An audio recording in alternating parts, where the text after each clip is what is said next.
Are you ready to master event management on Salesforce? Today, I'm going to show you exactly how to add multiple users to an event step by step. Whether it's a team meeting, client call, or a large corporate event, knowing how to efficiently manage attendees can save you a ton of time. First, let's start by navigating to the app launcher. Think of it as your control center within Salesforce.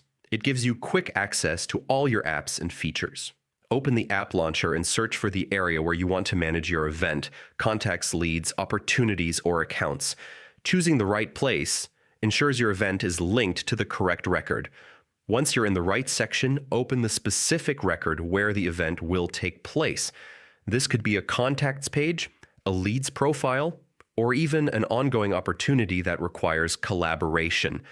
With the record open, look for the activity component. This is your hub for tasks and events. Next, click New Event to open the event creation panel.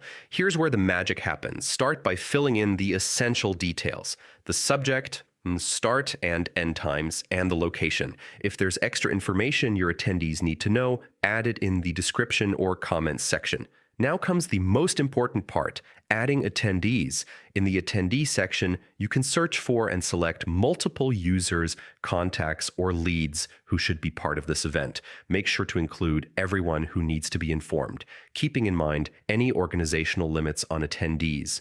Once all your attendees are added and your event details are complete, click Save. Salesforce will automatically notify all the selected participants, ensuring everyone gets the invite and all necessary information.